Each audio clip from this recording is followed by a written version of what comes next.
Current যায় না, generator, কিন্তু মুসল্লি, মুয়াজ্জিন আর ইমাম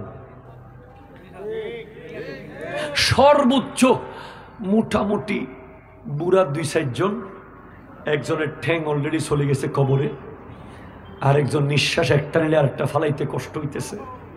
হাই রে যুবক, হাই রে যুবক। এরপরে বলেছেন ওয়াল কোরআন গরীবুন ফি মানজিলি কওমিন লা ইউকরাউনা ফিহি। তুমি একবার ভাবো তো, তোমার ঘরে ডাইনিং টেবিল মোছার জন্য প্রতিদিন কাজের লোক।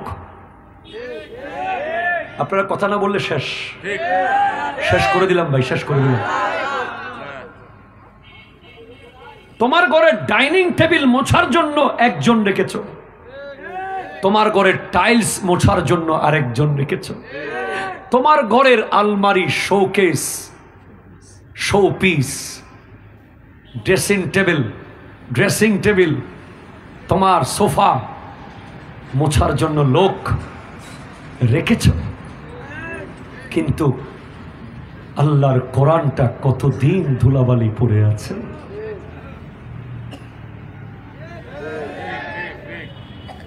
আপনি আজকে গিয়ে বাসায় দেখিয়েন,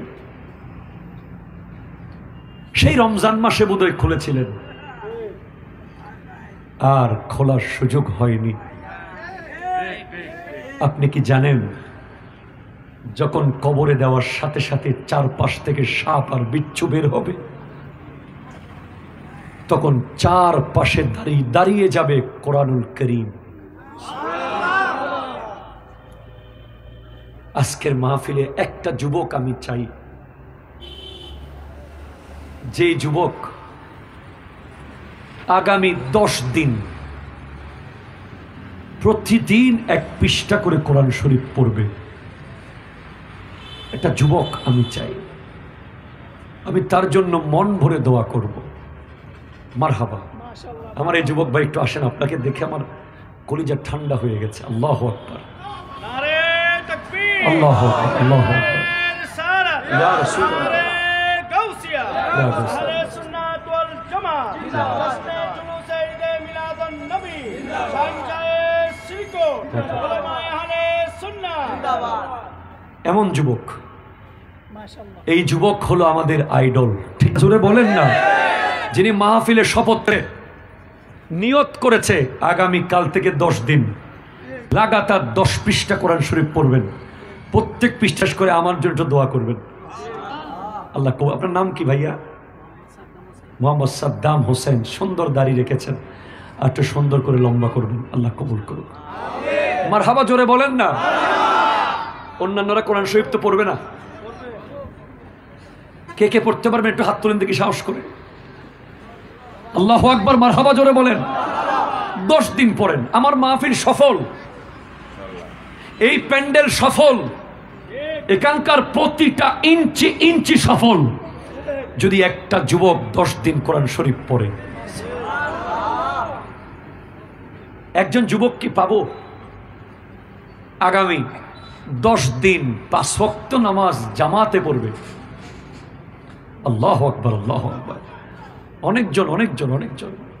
কে বলেছে এই যুব সমাজ টিকটক যুব সমাজ? কে বলেছে এই যুব সমাজ অনলাইনের পিছে সময় কাটায়? কে বলেছে এই যুব সমাজ নাটক সিনেমার মঞ্চে ব্যস্ত? না, এরা প্রত্যেকেই এক একজন খালিদ বিন ওয়ালিদের উত্তরসূরি। ঠিক কিনা কথা বলেন? এরা প্রত্যেকেই এক একজন সালাউদ্দিন আইয়ুবীর উত্তরসূরি।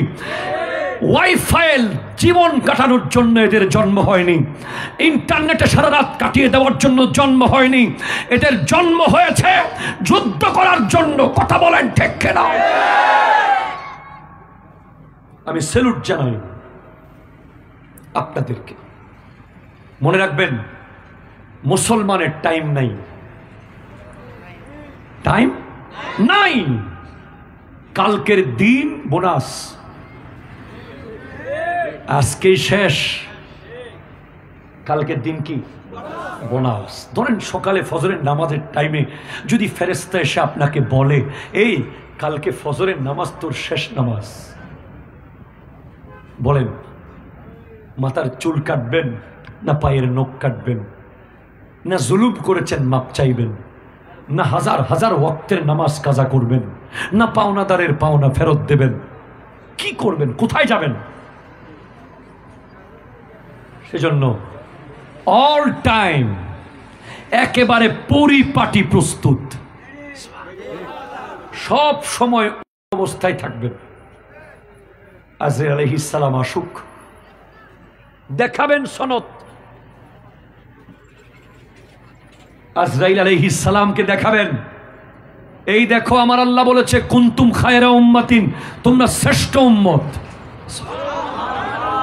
এই সনদ আমি রেখে দিয়েছি বরাবর, সুদের টাকা ধরি নাই সনদ ছিঁড়ে যাবে বলে, ঘুষের টাকা খাই নাই সনদে দাগ লাগবে তাই, জুলুম করি নাই সনদ ফুটো হয়ে যাবে, বেগানার দিকে তাকাই নাই সনদ ফুটো হয়ে যাবে, নামাজ ছাড়ি নাই, হালাল সৎ সত্যের পথে ছিলাম, নাও সনদ দেখো।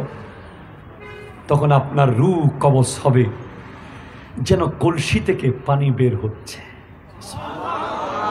আপনার জন্য মৃত্যু হবে আল্লাহর পক্ষ থেকে বিশাল এক নিয়ামত। সেজন্য বাবারা আমার, আসুন পাল্টে যাই।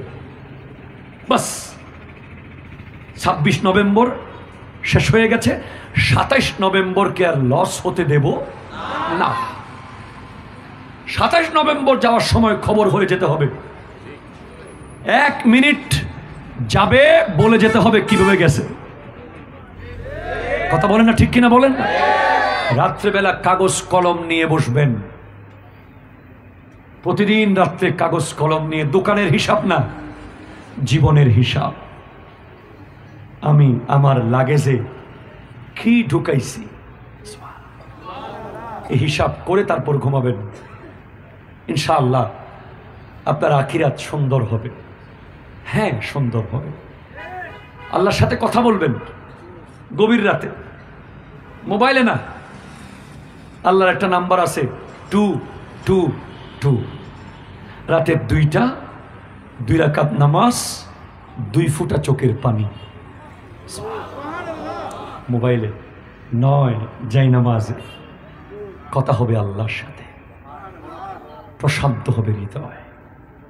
কোরআন বলছে হাযা নাযীরুম মিনান নুযুরিল উলা, ইনি হলেন অন্য সতর্ককারীদের মতো একজন সতর্ককারী, তবে ইনি শেষ সতর্ককারী। আজিফাতিল আজিফা, কিয়ামত এসে গেছে। লাইসা লাহা মিন দুনিল্লাহি কাশিফা, আল্লাহ ছাড়া কেউ কিয়ামতকে আটকাতে পারবে না। আফামিন হাযাল হাদিসি তাজাবুন, তুমি কি এখনো তাজ্জুব হবে না, এখনো আশ্চর্য হবে না, এখনো অবাক হবে না? কিয়ামত এসে গেছে শুনেছো? তুমি ভূমিকম্পে ভয়ে তরতর করে কাঁপো, তুমি সুনামিতে ভয়ে ঘর থেকে সাইক্লোন সেন্টারে চলে যাও, তুমি আগুন দেখলে পালিয়ে যাও। কিয়ামতের কথা বলছি তোমাকে, তুমি কেন ভয় পাচ্ছ না? ওয়াতাদহাকুনা ওয়ালা তাবকুন, তুমি এখনো হাসতেছো, তোমার তো কান্নার কথা। তুমি কাঁদো, হাসি তুমি ফেলে দাও, রং তামাশা বলে যাও, ঠাট্টা মস্করা করিও না। কিয়ামত এসে গেছে। ও আনতুম সামিদুন, তুমি উদাসীন, তুমি মজাক নিয়ে ব্যস্ত। না না না না না, চলে এসেছে কিয়ামত।